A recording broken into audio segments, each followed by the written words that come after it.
You've been avoiding it, haven't you? That gnawing feeling of doubt, the fear of failing, it creeps up on you when you're about to try something new, reminding you of every time things didn't go as planned. But here's the truth. You're not alone. Fear of failure is something everyone faces, and it's not just about the fear of losing. It's about the fear of being judged, rejected, or proving to yourself that you're not enough. But what if I told you, it's not failure that defines you, but how you respond to it? Fear of failure is often misunderstood.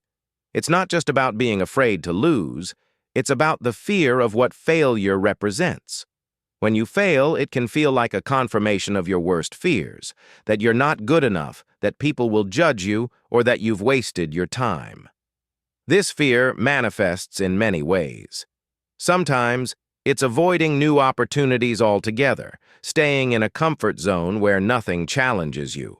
Other times, it's procrastination, delaying important tasks, because you're afraid you won't meet expectations. Think of the times when you've held yourself back because the risk of failure seemed too great. This type of fear doesn't protect you. It limits you. It stops you from reaching the heights you're capable of. But here's the truth. Fear of failure is not a reflection of your actual abilities. It's a reflection of your mindset. Fear of failure is often planted in our minds during our early years. It could be from teachers who discouraged mistakes, parents who valued perfection, or peers who mocked us for failing. Over time, we associate failure with shame, embarrassment, and rejection. As adults, this deeply ingrained fear holds us back from trying new things. How many times have you convinced yourself not to start something because the possibility of failure felt overwhelming? You may even tell yourself, I'm just being careful. But are you? Or is fear guiding your decision? Let's break this down. Fear of failure is rarely about the failure itself. It's about the stories we tell ourselves. When we see failure as proof that we aren't enough, it paralyzes us. But what if you reframed that story? What if failure wasn't an ending but a stepping stone?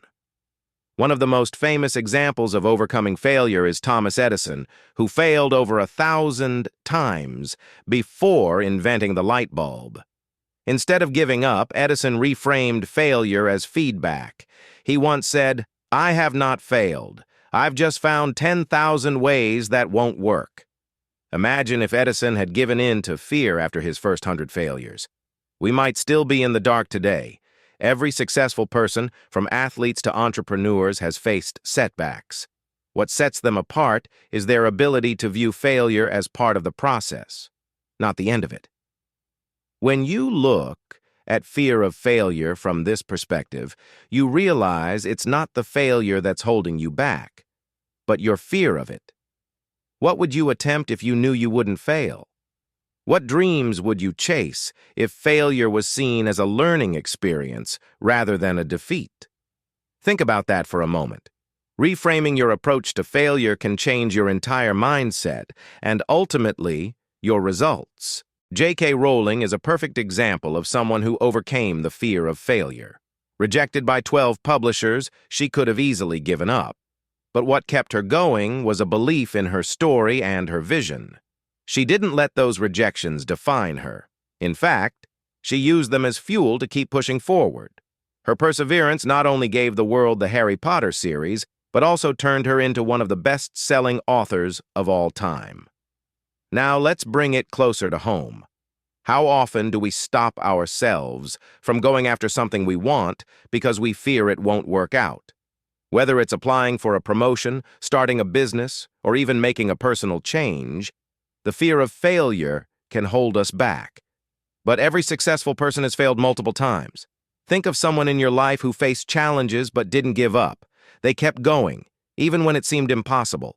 It's that resilience, bouncing back from setbacks, that sets apart those who succeed from those who don't. So the next time you face a failure, remind yourself, it's not the end. It's just a stepping stone toward success. Now that we've talked about fear of failure, let's shift to how you can overcome it.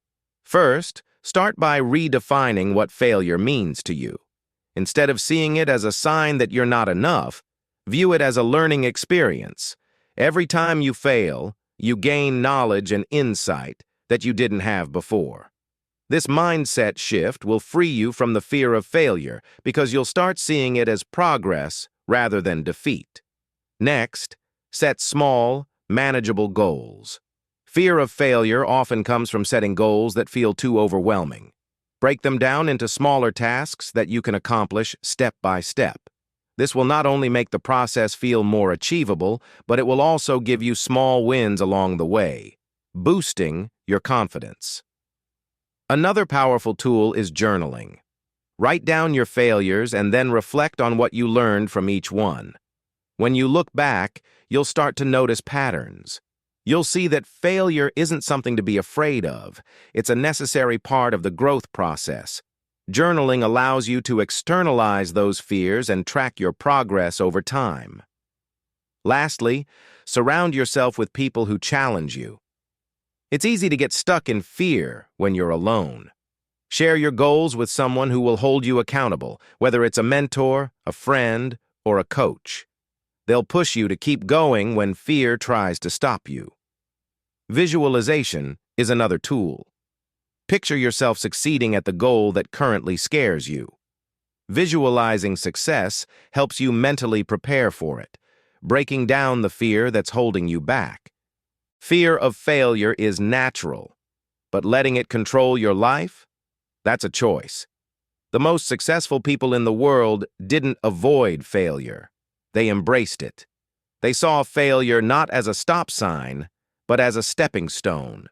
So the next time fear tries to hold you back, remember, you're not defined by your failures. You're defined by your actions. The only real failure is not trying. Get out there and take action.